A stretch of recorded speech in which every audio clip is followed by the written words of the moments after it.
Hello tout le monde, c'est Agathe Dervin d'ADN Coaching. J'espère que vous allez bien. De mon côté, ça va plutôt bien. Je suis en Normandie. Alors, embêtée par un chien. Non, s'il te plaît, là. Non, non, non, non. Alors, bien sûr, je me suis mise à parler, donc le chien a débarqué.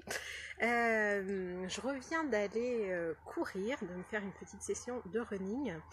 Et j'en ai un peu bavé parce que j'ai décidé de faire du fractionné.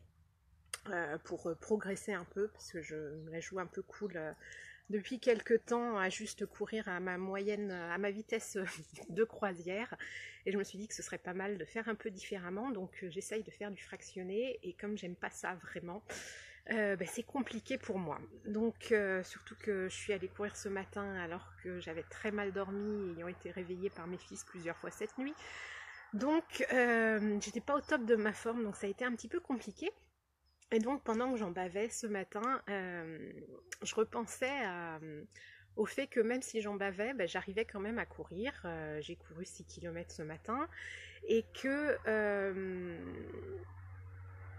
c'était déjà quelque chose dont je pouvais être fière, parce que quand j'étais enfant, on me disait toujours que je n'étais pas faite pour courir.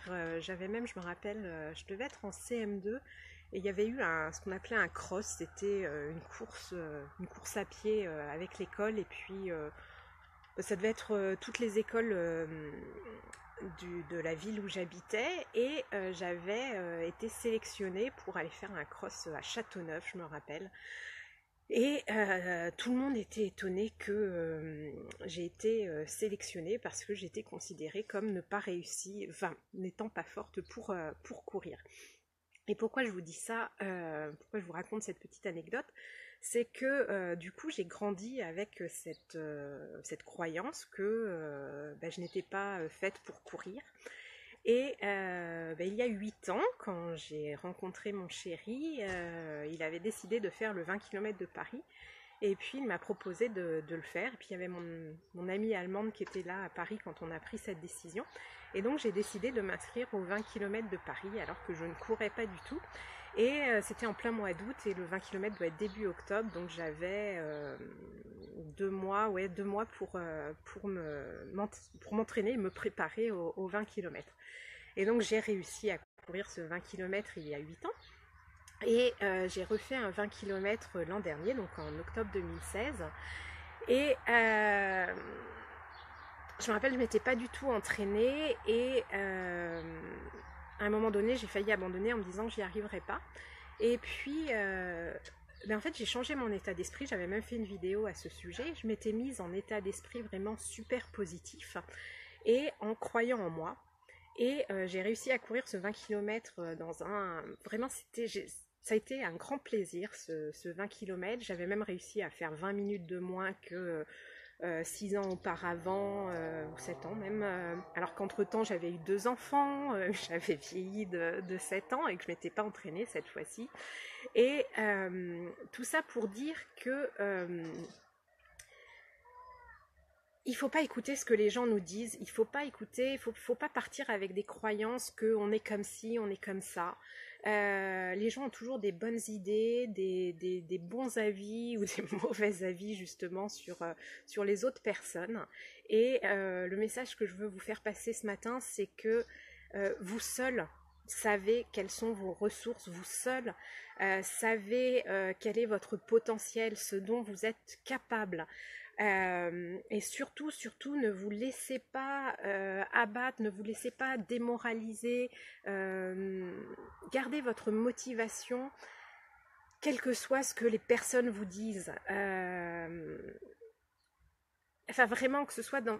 Là, je parle de sport, donc de capacité physique, capacité sportive, mais c'est exactement la même chose pour plein d'autres choses, que ce soit...